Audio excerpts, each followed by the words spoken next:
Welcome to Fantasy Football Today, presented by BetMGM. Make it legendary. I'm Jamey Eisenberg. That's Dave Richard. That's Heath Cummings. Got a legendary game tonight between the Cowboys and the Lions, at least we hope. Got a legendary week. It's week 14, last week before the fantasy playoffs in the majority of leagues. Got 4 teams on a bye. That's not necessarily legendary, but we're going to give you some legendary fantasy advice to help you get those lineups right. And guys, it's going to be fun with the first position that we're talking about because it's quarterbacks. And usually it's a very deep position. There's a lot of guys that we like.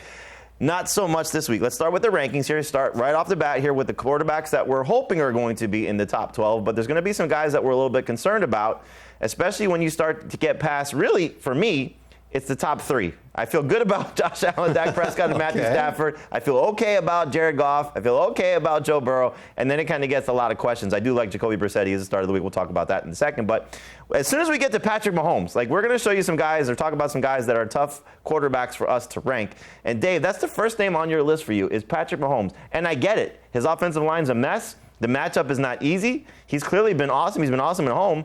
But is he a slam dunk? I feel great that Patrick Mahomes is going to win me my fantasy week. I don't feel great, but I don't think I'm sitting him unless I've got Jacoby Brissett, Joe Burrow, Jared Goff, one of those types of quarterback. Dak Prescott, Stafford you've got those two guys. Stafford too, obviously. But we saw what this Texans defense did to Josh Allen and the Bills when the Bills offensive line had some issues. And it was ugly. And I am nervous about what's going to happen to Patrick Mahomes. But I'm nervous about 20 quarterbacks this week. So it's really tough to look at Patrick Mahomes and say, oh, yeah, sure, he's going to get 25 fantasy points. Put him in your lineup. He's good to go. I don't know if it's going to happen. When protection breaks down, he can't throw downfield. He's going to need to get the ball out quick and really lean on his mobility. Maybe he gets to 22 fantasy points. Heath, you do projections. And when you're projecting quarterbacks for this week, is there anybody good? Is there anybody good at quarterback? How many above 20 fantasy points? So I've got 7 at 21 or more. I've got 11 at 20 or more. Okay, so still a good number of quarterbacks. Most weeks that's closer to like 16. Yeah, so that disappoint. So it's definitely a bad week. One of those quarterbacks that's at 20, but I don't think you could put an accurate projection on him, is Lamar Jackson. And it's because he's been awful for the last few weeks, and he has the upside to score more points than any quarterback at any given moment. And we saw glimpses of it last week. He really had a rough time in terms of what his pass catchers did for him and what the officials did. There was a pass interference penalty called on Zay Flowers that wiped out a touchdown that I think that play probably happens 3 times a game and doesn't get called a penalty. There was the Isaiah Likely catch where he fumbles going into the end zone. He scores those 2 touchdowns. It was a good game. We're not even thinking about whether or not we're starting Lamar Jackson. Now we really have to think about it. I don't dislike the matchup at all. I do think he looked a little bit better last week. The rushing production was up a little bit last week to 27 yards on the ground. This is a must-win game in the division. I think we get good Lamar Jackson, I hope, but there's no floor. So Dave, I know you have Lamar Jackson as a sit. We just got through doing a segment on CBS Sports HQ. You said the Steelers' backs are against the wall. The Ravens' backs are against the wall, too. Everybody's backs are against the wall in the AFC North. Obviously, this is a win. I don't want to say win or go home situation because they can each still win the division with a loss here. But when you're looking at Lamar, I know you're saying to sit him. His track record against Mike Tomlin is awful. The rushing production should be fantastic for Derrick Henry in this game, as we just saw what Buffalo did. So can Lamar Jackson overcome maybe game script and history here? For me, it's almost like it's FOMO. It's because I know what this guy can do and he's right. And I know it hasn't been great. But as Heath just illustrated, last week if he has 20-plus points, despite the fumbles and the miscues, if he comes away with a positive fantasy line, are you still sitting him in this matchup? Probably not, but he wouldn't be like a top 8 quarterback for me, even with the touchdowns. None of us have him there. And if you see, none of us have him there. Right, and let's remember, that was against Cincinnati, and that's one of the easiest matchups for basically any position in football. And the fact that he had 7 fantasy points, and he could have had in the neighborhood of 20, like you talked about, that's still not great. That's still not what we expect. And you talk about FOMO. Dude, I've had FOMO for the past 3 weeks with Lamar Jackson. I've had enough. Heath said that he looked better last week. I didn't see a lot of it, and I'm very worried about what the Steelers are going to do. Given their history, given how they've taken him down, especially as a thrower, as a runner, he did well last year in the playoff game against them. I'm very concerned, and this is also a factor. The Steelers have allowed 1 quarterback to get north of 20 fantasy points since week 9. Josh Allen went up against this team last week and didn't get 20 fantasy points against them. Yeah, I mean, look, game script has been bad. Their run defense has been awful. This should be a huge game for Derrick Henry. I agree. You brought up something on our podcast today, I don't know if you remember, about what the scenarios may be if you need production from your quarterback. Can you repeat that? No, I think if I am a 15, 20-point favorite in my matchup this week, and I feel like, man, 18 points would be fantastic, then I think there's probably 18 quarterbacks that you could start over Lamar Jackson. If you're just looking for the guy to give you okay production. But if you look at your projections, or if you're looking at it yourself and you think, man, I'm a huge underdog in this game, Lamar Jackson's exactly the type of guy that you throw in your lineup, because it's not going to matter if you get 16 to 18. You need 30. Lamar Jackson can give you 30 any given week. One of those rare quarterbacks, obviously. And the guy I think you're looking at in that, I'll bump it up a little bit to 20, 18 to 20 or 16 to 20, is Daniel Jones. He was, to me, very good the last two games because of who he was playing. At Kansas City, gets you 20 fantasy points. Against Houston, gets you 20 fantasy points. And now this week, he's taking on a Jacksonville defense that, for the most part, has been bad this season. But I have some PTSD of a quarterback going into Jacksonville that was playing well, and that was Justin Herbert. He was the starter of the week 3 weeks ago when he went into Jacksonville, and they destroyed him. And it wouldn't shock me if Daniel Jones completely vomits all over himself in this matchup, because the Colts never win in Jacksonville. It's been 2014 since they actually won against the Jaguars in their building. And you're talking about a quarterback that's not mobile right now because of the broken leg that he's playing through, or the broken bone in his leg. So could he still get you 20 fantasy points? Yes. I think he's proven that. He's had a very solid season. His receivers should have big games this week, Michael Pittman and Alec Pierce specifically. Tyler Warren obviously should play well. And let's be real, Jonathan Taylor is not performing at the same level that he was a few weeks ago because of the teams that he's faced, and the Jacksonville run defense is great. So can they limit Taylor and force Jones to throw? Yes. But I'm just a little bit concerned, like, can Jones be top 10 like you have him? Can he be 15th? You know, is a guy like Tyrod Taylor potentially better, who's coming off a 20-point game himself? So I think if you have Daniel Jones, you just kind of start him. I think our host Adam Azer said it on our Fantasy Football Today podcast. I don't want to trust Daniel Jones going into a must-win game to get into your fantasy playoffs, but hopefully he does deliver like he has the last two games with 20-plus points. All right, let's talk about some starts and sits here. Heath, you have a guy that's coming off a huge game in Jordan Love. Can he do it again? I don't think he's probably going to throw 4 touchdowns again, but I do think that it sets up for him to get into that 20-point range, maybe 22 points once again. He's been very, very good this year, one of the most efficient passers in the NFL. He just hasn't got to throw all that much. Last week we saw him throw 30 times. He throws 4 touchdowns. I think he throws 30 times against the Bears in a very important divisional game. I think the Bears will score enough points to keep him passing, and when he's passed, he's mostly been awesome. You look at it, 19 touchdowns, 3 interceptions, most efficient year for him as a starter. He's awesome when he's not pressured, and the Bears have the second lowest pass rush pressure rate in the National Football League. So Jordan Love's going to have time to throw just like he did on Thanksgiving. You saw what he did on Thanksgiving? He attacked downfield. He's going to do the exact same thing against the Bears. Should be fun. We'll see if Jaden Reed's able to play, see if Matthew Golden's able to play, but he's been getting by. Dontavian Wicks, for example, had a big game last week, and obviously Christian Watson's been playing well. So I was a little bit concerned without Tucker Kraft there, how he would perform, but great game last week. Hopefully should have another solid game. Dave, Baker Mayfield does not sound like we're going to get Mike Evans and Jalen McMillan back this week, but you still like him in this matchup at home. Yeah, because it's the Saints, and this is another team that doesn't get a lot of pressure on the quarterback, doesn't have a great secondary to begin with, and we saw Chris Godwin come back last week. I know we debated a little bit about how much of it was breakdowns by the opponent versus how good was Chris Godwin. I thought Godwin was good. He dropped a touchdown. That would have changed things for Baker Mayfield's numbers last week. I think he comes through this week. I like him as a top 12 quarterback. I think when you look at the quarterbacks for me ranked 10 through 15, they're all in that range of, they might get you 20.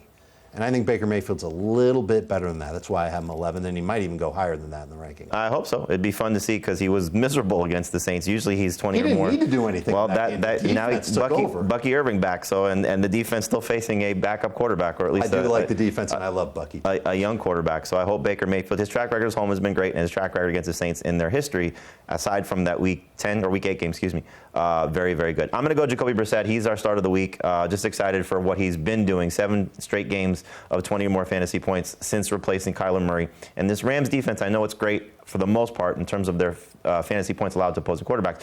But when they're on the road, 4 quarterbacks of 6, 19.5 fantasy points or more. And the thing about Jacoby Brissett is the volume is going to help him here. So I think as we saw Bryce Young, for example, last week, we saw Mac Jones when they played the Rams in their building. He had a big game, 29 fantasy points against this Rams defense. I think Jacoby Brissett, 40 or more pass attempts will matter. And he has another big game here against the Rams in his building. Let's talk about some quarterbacks to sit. Dave, you already sort of laid out Lamar Jackson. Anything else you want to add about why you're sitting Lamar? Even if he had his best game in the last 3 weeks with a touchdown, that's under 15 fantasy points. That's bad. Heath, you got Justin Herbert as a sit here. How much of this is the uncertainty of if he'll play, or just if he does play, you don't want to trust him in this matchup against the Eagles? Yeah, that 15 where I've got him ranked is not really taking into any risk of him not playing. That's just where I project Justin Herbert to finish this week. He's averaged 6.5 yards per attempt this season when Joel is not on the field. That's a bad quarterback. Now, he's not a bad quarterback, but the efficiency is bad without Alt. And now he's not healthy either. I don't want to start him. Yeah, it's just tough to trust. And it's not like you have a backup plan because everybody has Jalen Hurts, right. And you don't want to trust Trey Lance. It's not like we're seeing a situation where, okay, Justin Fields doesn't play. Maybe Tyrod Taylor would be okay. Trey Lance is awful, So it's not like, you're waiting until Monday night to, get a good replacement option here. So probably somebody you want to avoid. For me, I'm going to try and sit Caleb Williams. Look, he's been struggling as a fantasy quarterback. A lot of it is game script because of the run production that the Lions have had, but it's been now 2 bad outings in a row. 11.5 PPR, 11.5 fantasy points against Philadelphia, 10.3 fantasy points against Minnesota week 11. Packers fell 4 of the last 5 quarterbacks to 16.2 fantasy points or less. Like, this is just not going to be a game where they ask Caleb Williams to win. It's going to be a game where DeAndre Swift and Kyle Monangai probably carry the way for Chicago to hopefully win this game. So I don't think Caleb Williams is a starter in a 1-quarterback league. Still starting in Superflex and 2-quarterback leagues. But if you can get away from him in 1-quarterback leagues, that's probably the smart way to go. I know it's crazy, I would start Tyrod Taylor over Caleb Williams. All right, we're going to take a break right now. We come back and get into the running back rankings. Going to tell you the guys that we like at a position. Again, we got 4 teams on a bye. It's not exactly easy, but we'll give you the starts, the sits, some players that we're a little bit nervous to rank. That's next here on Fantasy Football Today.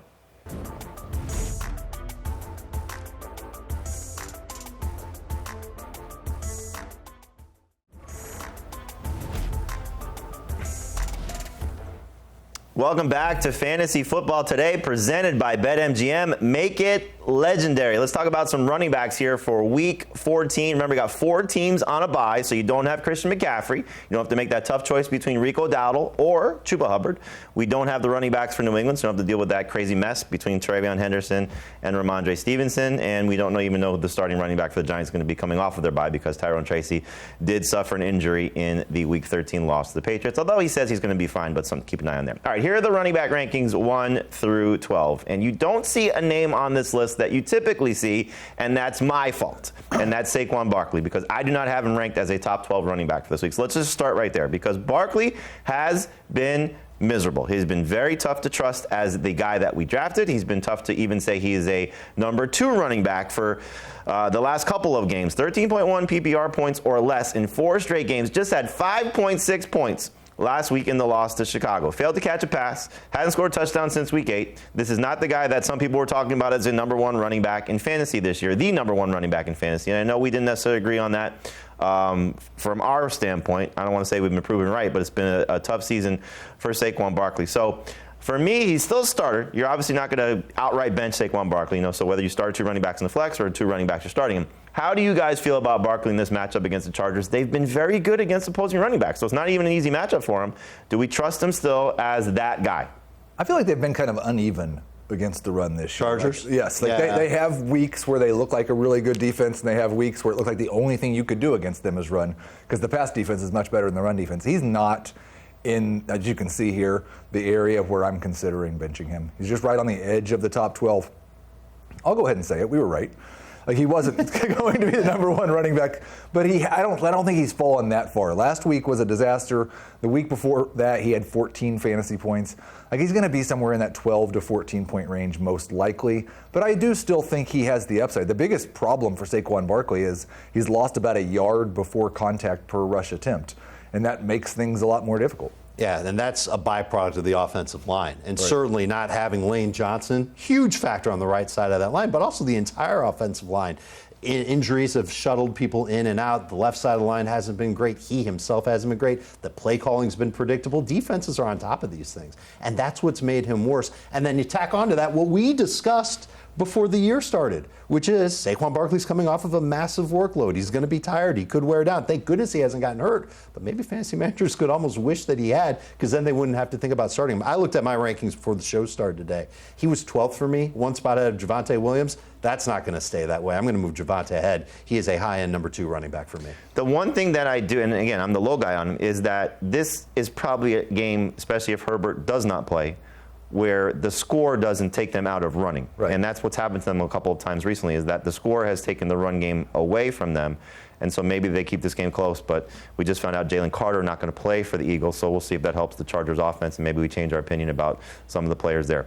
Let's show the list 13 to 24 of the rankings, and Dave, you got a guy on this list in Jalen Warren that's been tough for you to rank, at least for this week. How do you feel about 12 PPR points from a running back? Now, if it's your low-end number 2 Better than Saquon back, Barkley. It may be so, but I'm still going to start Saquon Barkley over Jalen Warren, who's splitting time with Kenneth Gainwell. Tough matchup against the Ravens. I think it's going to be a low-scoring affair. I don't think you're going to see a lot of opportunities for Jalen Warren to hit a bunch of home runs like he's done occasionally this year, and he's not even getting the type of target volume that he got once upon a time. Kenneth Gainwell's been getting that, so I'm nervous about Jalen Warren. It goes back to a point that we made in the very first segment of the show. There aren't enough running backs that you can look at and say, oh yeah, definitely start him over Warren or anything else. We're short on studs. So he's going to make the top 24, but for me, he's a low-end number 2 running back. Yeah, I think we're all in the same range. The one thing that I do like, he's got a touchdown each of the last 2 weeks, and I think from what Mike Tomlin said, and he's typically true to his word with stuff like this, we got to be more physical, we got to run the ball a little bit more. I don't think that lends itself to Kenneth Gainwell. And I know for you don't like Lamar Jackson. The offense obviously been struggling. So if this game stays close, they'll be able to run the ball. Last week they couldn't because of how Buffalo dominated time of possession, obviously ran right through them. So if the game stays competitive, I think Jalen Warren has an opportunity here. But again, we're not saying he's a slam dunk must start guy by any stretch, but still a number 2 running back. And then Heath, for you got Devin Neal as somebody that's a struggle for you, understandably so. Right now, Alvin Kamara not looking like he's going to play, did not practice on Wednesday. Yeah, and I think the tough thing is this is obviously an awful matchup for rushing the football. But for Saints running backs, rushing the football has been awful all year anyways. That probably doesn't matter. He scored 9.9 fantasy points last week. The week before, he caught 5 passes, had 7 targets. Tyler Shuck has thrown 5 to 7 passes per game to running backs. I think this is like one of the tougher decision points because for me, in full PPR only, he's right at the edge of that RB2 flex range. And so you're going to have a tough decision about whether you're actually going to trust this guy in a full PPR league or not. Do not expect good rushing efficiency. Do not expect a touchdown. But there is the chance that he has 5 or 6 catches in this game and scores you 12 or 13 PPR points. It's hard to get over somebody who's going to play as much as he is. Yep. And 70% of the snaps in the last 2 games. So, again, we don't expect Alvin Kamara to play. So, at worst case, I think you use Devin Neal as a flex. Let's talk about some starts here for Week 14. So, Heath, I'll start with you. Quinshon Judkins. Been a little tough to trust as a must-start guy. I know most people have kept him in that number 2 running back range. This could be one of his better games, though. Yeah, and this is a sneaky good run defense, I think, because since they've gotten their guys back, they've been much more difficult to run on. But it's arguably the best defense in the league against definitely the worst offense in the league. The Browns are going to play from ahead. They've thrown 45 passes the last 2 games, and one of those they lost by 3 scores. So they would really love it to just run the ball 40 times. I think they'll do that. And Judkins may even catch a pass or 2. If Dylan Sampson's not in there, he'll have a higher share of the rush attempts. He's a guy you've got to start. When I look at the rankings, I feel like I'm more too low on him than too high on him. But the reason we're low on him is the Titans have been so good against rushing efficiency recently, and Judkins has not been. It's just one of those where they'll just keep knocking on the door, and eventually the door will open, and he hopefully finds an end zone. I love the fact that he's getting those wildcat opportunities, too, since Shedeur Sanders has been the quarterback. Dave, you got Zonovan Knight as a start, and as of now, we're not expecting Trey Benson. Now, Amari DiMercato did practice Wednesday on a limited basis, so he's getting closer to being healthy. Does that change anything for you? That would take away some passing down opportunities from Zonovan Knight, but he was losing a lot of those to Michael Carter anyway. I think that this is their best running back. He's had at least 3 catches in 3 straight games. He's scored in 3 straight games. He's had at least 13.2 PPR points in 3 straight games. And this Rams run defense, once upon a time, they were dominant. 3 running backs in the last 4 weeks against them had 15-plus PPR points.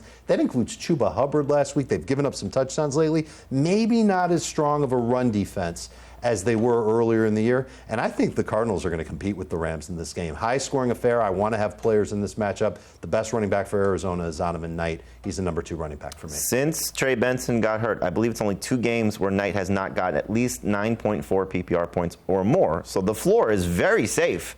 And the ceiling, as we've seen, 13-plus PPR points in 3 in a row because he's found the end zone. So I think Zonovan Knight is in that number 2 running back range. For me, I'm going to go back to DeAndre Swift. And I know it's kind of been, can we trust him? What's this going to look like? Kyle Monangai, all this stuff. I think the Packers' run defense is going to be a little bit of trouble. Since Devontae Wyatt getting hurt last week, we saw what this run defense could potentially look like. Certainly last week it was bad for them. But you've seen now 3 running backs on the season. The Giants had Tyrone Tracy and Devin Singletary. The Lions, Jahmyr Gibbs and David Montgomery. And I think this is going to be the 3rd time where Swift and Kyle Monangai both get an opportunity to run well. This is what the Bears' offense is. Their offensive line is doing a great job run blocking at this point. And Ben Johnson, we saw it in Detroit. We're seeing it now in Chicago. The rushing attack is just fantastic. And I think Swift has a chance for another good game. Let's talk about some running backs to sit. So, Dave, I'll start with you. Kareem Hunt. Last week, not great. The 3 previous games, great. Is it just Isaiah Pacheco or is it the matchup? It's the matchup and it's the offensive line. It's got nothing to do with Isaiah Pacheco. But that offensive line, both tackles look like they're going to be out. One's already on injured reserve. The other one, Juwan Taylor, looks like he's unlikely to play. Trey Smith, the guard, he's unlikely to play. This is a tough spot for Kareem Hunt against Houston, who's been pretty good against the run, I would say. The Texans just did a nice job against Jonathan Taylor last week. So if they're going to do a good job against Jonathan Taylor, you know Kareem Hunt's in trouble. They've only given up 2 touchdowns on the ground, because I know we're all going to say Kareem Hunt needs to score a touchdown. 2 touchdowns on the ground to running back since week 7. So if he doesn't score, we saw 9 PPR points. That's probably the ceiling, I would say, for Kareem Hunt if he does not find the end zone. Heath, for you, David Montgomery tonight. No bueno? No bueno. The last 3 weeks have really been no bueno. We got a touchdown in one of those games, but 6, 5, and 8 rush attempts for David Montgomery in his last 3 games. He only had 2 games prior to Dan Campbell taking over play calling where he had single-digit rush attempts. So his role has fallen off.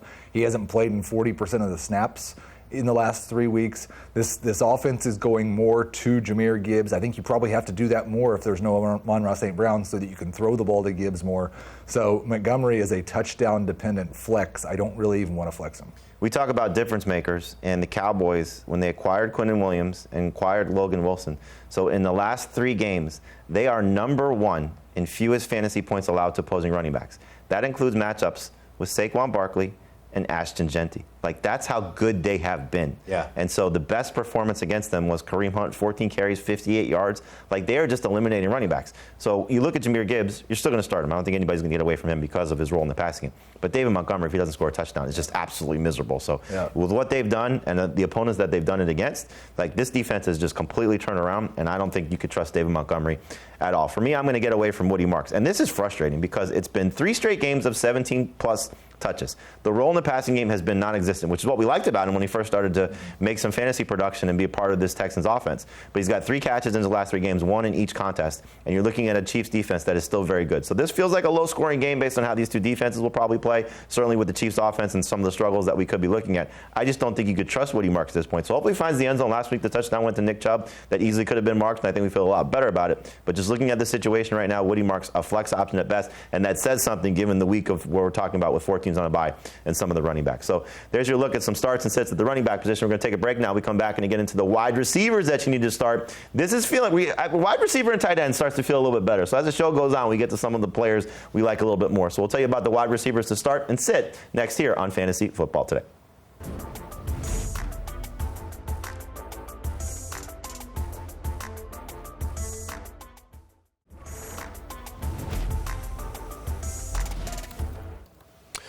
Welcome back to Fantasy Football Today, presented by BetMGM. Make it legendary. We're talking about wide receivers for Week 14 and the guys you need to start, the guys you need to sit, and hopefully some guys that we feel a little bit more confident in. There are some guys that we're a little bit concerned about where to rank them, and we'll start there. We'll show you the rank list 1 through 12, and I don't think any concerns with these guys, although just keep an eye on the situation with Arizona because Marvin Harrison Jr. once again did not practice on Thursday, dealing with that heel injury. So we'll see if he's going to get out there. If not, Michael Wilson, all systems go. But Greg Dortch also did not practice, so keep an eye on that, dealing with a chest injury. Chris Olave battling a back situation, something to monitor there. But for the most part, we feel great about these guys. When you get to the next list, 13 through 24, then we start to get to some questions. So we'll show you those players from a ranking perspective, and we'll talk about some of these guys, starting with a guy, Heath, that is going to be close on this list, and that's Zay Flowers. So tough to trust. I know Dave wants to sit him this week, so right. Dave's not really welcome to the city of Baltimore right now. No. Not liking Lamar Jackson and Zay Flowers. But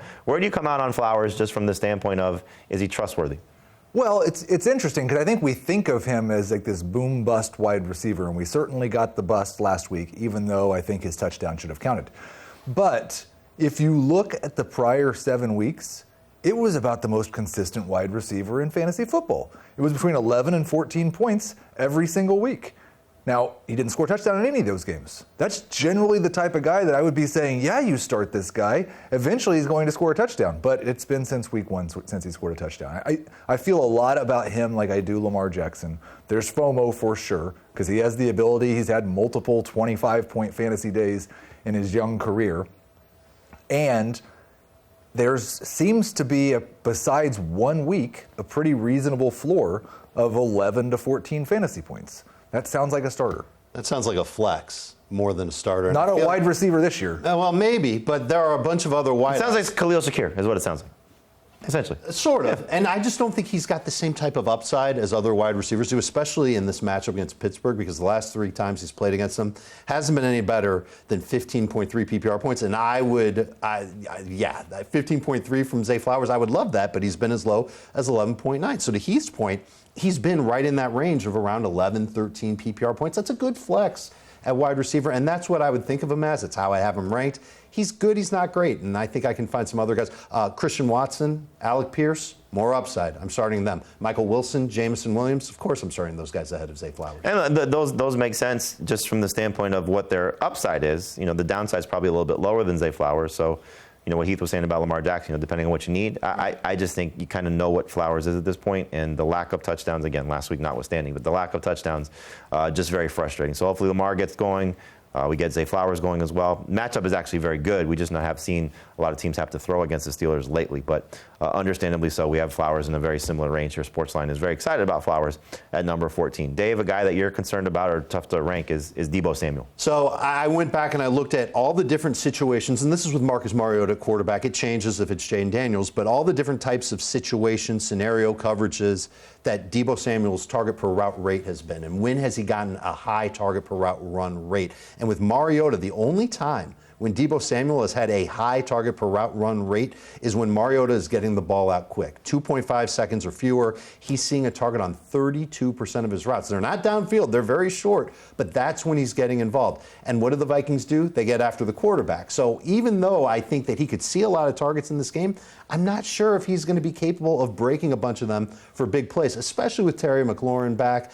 I'm nervous about how good he can be. So he's in that flex range for me, too. As a matter of fact, I like Zay Flowers better than I like Deebo Samuel this week. So it makes me tough. It's tough to trust him, especially if I'm going to look at him and say, okay, this is going to be a good week for him. I don't know if it's going to be that, especially with McLaurin back. And what about the week that Zach Ertz has? That throws a wrench into the whole thing because he could end up taking target volume away from Deebo Samuel as a short area target. Minnesota's number 2 in fewest fantasy points allowed to opposing wide receivers, and McLaurin, 3 games with Deebo Samuel. Samuel's best game was last 3 games with McLaurin, 11.1 PPR points. And that's in a game where Mariota threw 50 times. I don't know if we're going to see 50 pass attempts from Marcus Mariota against this Vikings defense. Yeah, so that makes me like him even less. Yeah, it's tough. And I know we're looking at McLaurin as, okay, we'll just throw him right back in there. And I think you should, just based on the upside, because his last 2 games against Denver, fantastic. Against Kansas City was very good, too.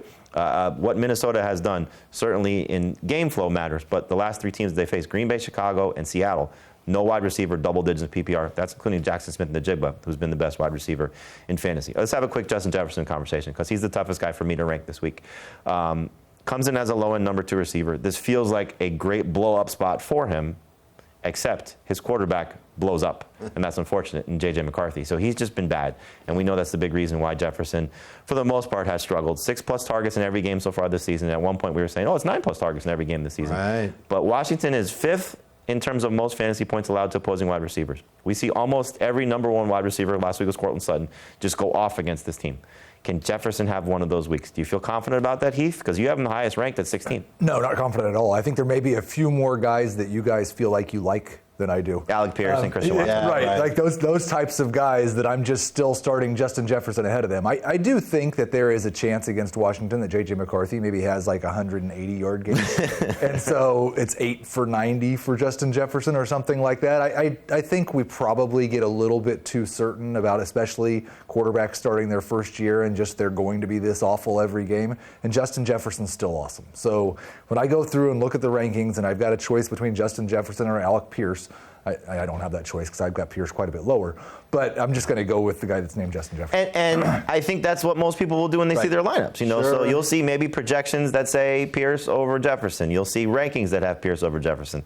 And you're going to be like, am I really stealing Justin Jefferson for Alec Pierce, despite the fact that he's been better, despite the fact that... You've done that last week. And it's the same thing with Lamar Jackson, same thing with Patrick Mahomes. When we say avoid or sit or be concerned about these guys, you don't listen. We understand that. But that's what, we're hoping to lead you to the right, direction here and give you the right suggestion. But I get it. So where most people come out not trusting those guys. But we'll talk about some starts now. And one of these guys is Christian Watson, who's been better than Justin Jefferson for the last month. Will he do it again? It's a great matchup for Jordan Love. I talked about earlier, the Bears don't get after the quarterback, and when Love has time to throw, what does he do? He goes downfield. And the other thing that the Bears do a lot of is play man-to-man coverage, especially in close games or when they're trailing. And in those situations, talking about target per route run rate again, Christian Watson sees a target 33.3% of the time. That is ridiculously high, and it makes total sense because if he's in a one-on-one situation, he's usually running past somebody, and Jordan Love, all he has to do is just get the ball in the vicinity near him, and hopefully he comes down with it. Usually they go for a touchdown. That's been the target per route run rate since Tucker Kraft has gone out because Kraft used to be that guy. Now it's not. It's Christian Watson. He looks good. I think he's the number 2 fantasy wide receiver. I would take the chance on him against Chicago. And we all have him ranked in the top 21, so great opportunity for Christian Watson.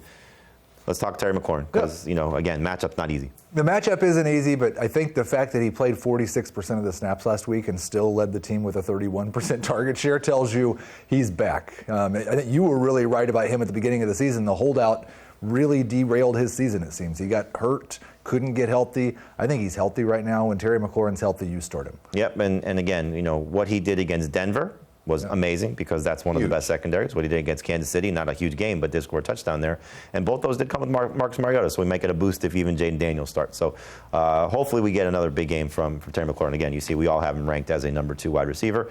Jacoby Myers has been very good for the Jaguars the last 3 weeks, and that's only been with 6 targets. But we're looking at a Colts defense, no Sauce Gardner, well aware, dealing with that calf injury.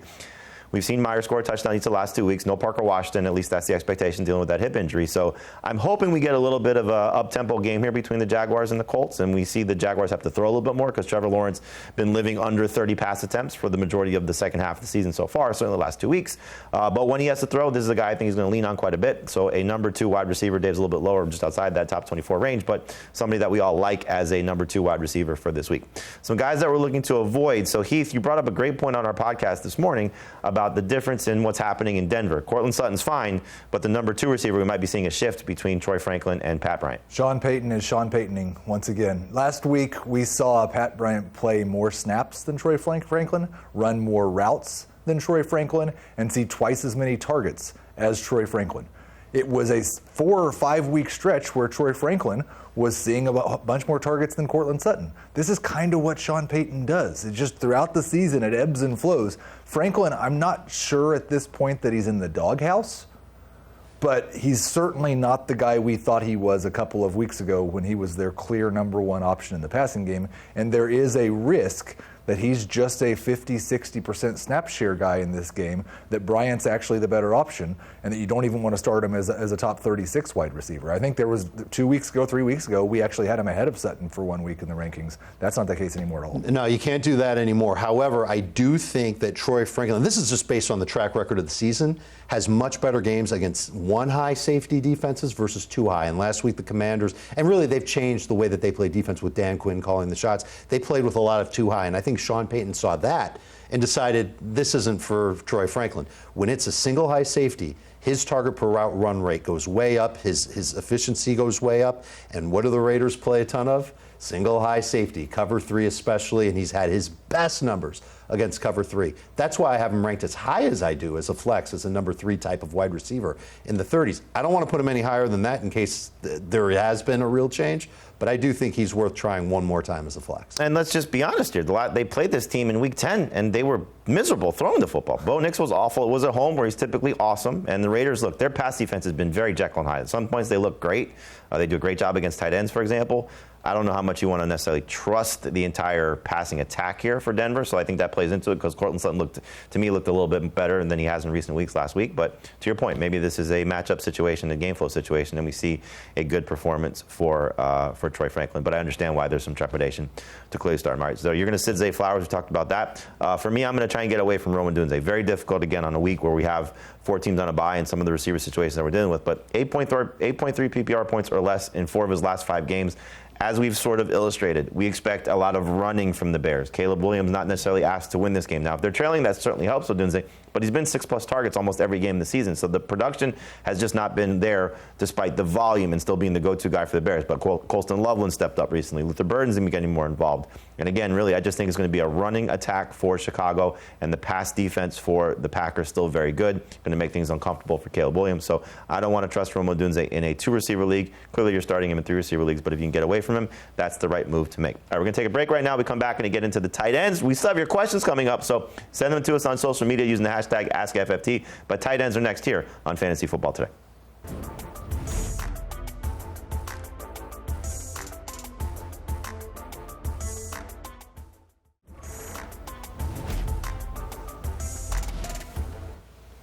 Welcome back to Fantasy Football Today, presented by BetMGM. Just got some news that Lamar Jackson not practicing on Thursday. Not a great sign after being limited in practice on Wednesday, so something to keep an eye on there.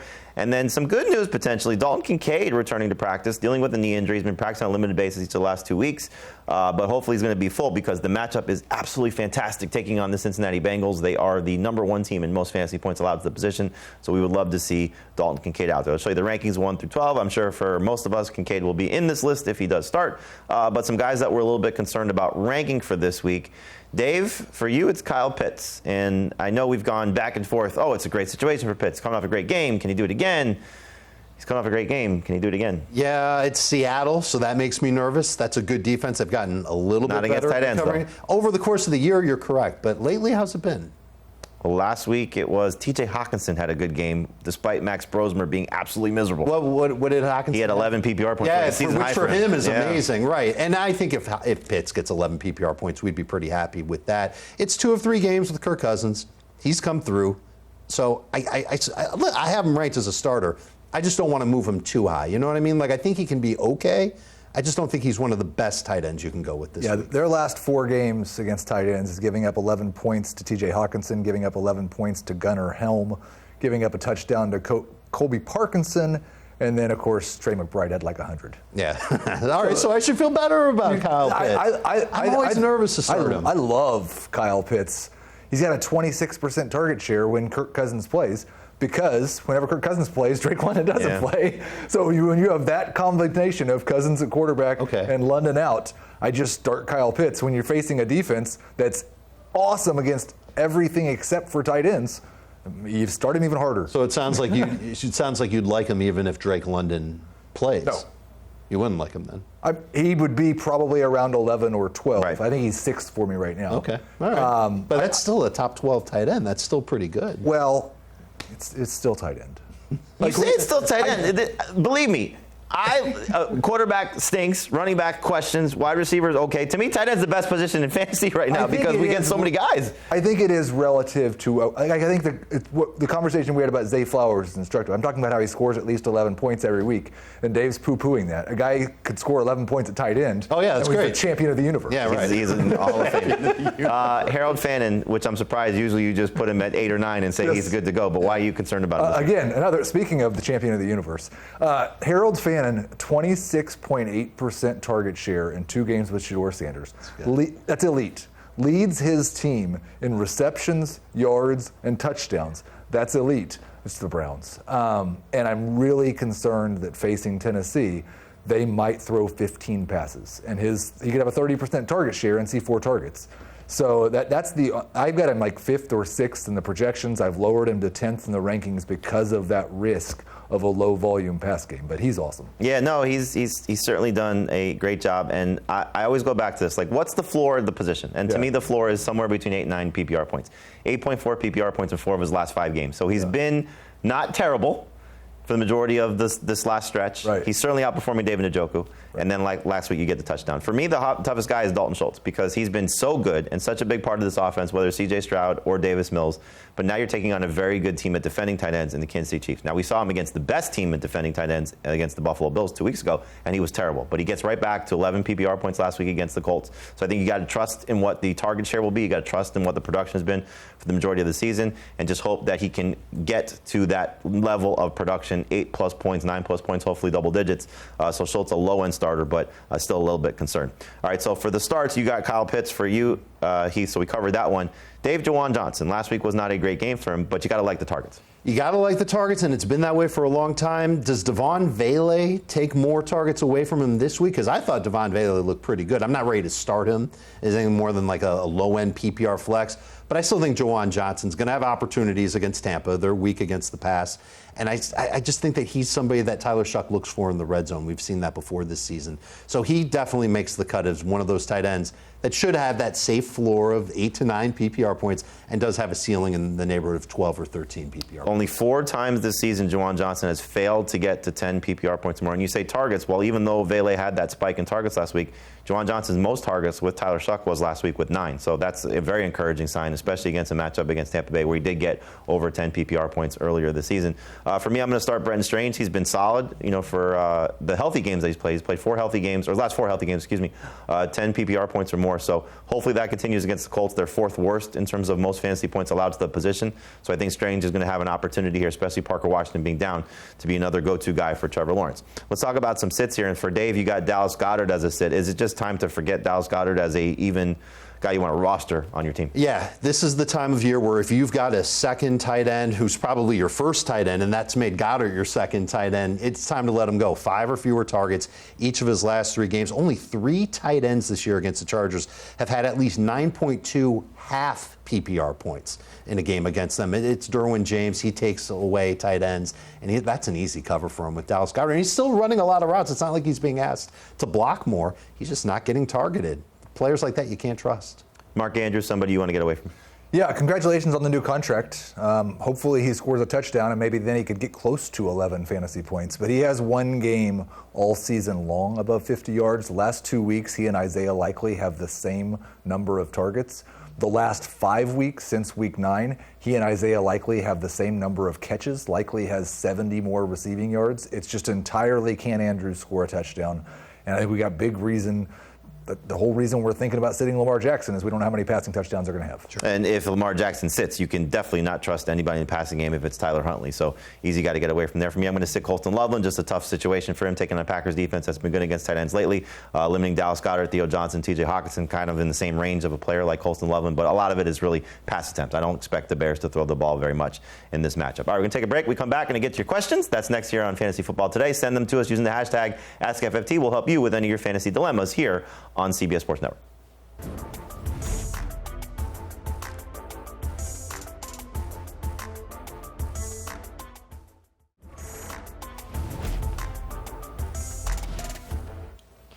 Welcome back to Fantasy Football Today, presented by BetMGM. It's all your questions to end the show. So, JETS wants to know, last week of the regular season, tied with 2 other teams for the last 2 playoff spots. So win, you get the scenario there, so need a quarterback. Okay, here we go.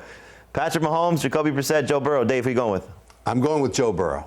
And Mahomes is 3rd on this list for me. All right, so Burrow over the other 2. That's fine. We'll just make it easy. Go with Joe Burrow. Would you go with Flowers, Heath, or Michael Wilson, or Greg Dortch? It would definitely be Wilson if that's one of the Arizona wide receivers he's talking about. It would go Wilson, Flowers, Dortch for me. And what if Marvin Harrison plays? Would that change anything? It would probably go Harrison, Flowers, Wilson, Dortch. Okay. Next question. Oh, boy. Who to pick up? Man, here? I don't have a telescope. I can't read this. Yeah. All right. So it's Trevor Lawrence, Tyrod Taylor, He needs a C.J. quarterback. Stroud. I'd go Lawrence. You go Lawrence? I would go Lawrence as well. Yeah. Okay. There you go. Great question. Joe Burrow or Jared Goff? Last one. Goff. Agreed. Jared Goff going into tonight's game, taking on the Dallas Cowboys. Let's hope he has a big game. Again, we're not expecting Amon-Ra St. Brown, but he should still be able to have some success with Jameson Williams and maybe Isaac Tesla, maybe Tom Kennedy, and hopefully Jahmyr Gibbs as well. Check out our Fantasy Football Today podcast, wherever podcasts are available. And go vote for us, the64.com. We're in the Final Four, hopefully going to win this amazing contest, and then our host, Adam Mazer, will have some fun. So for Heath, for Dave, I'm Jamey Eisenberg, and our great production staff, thanks for watching Fantasy Football Today.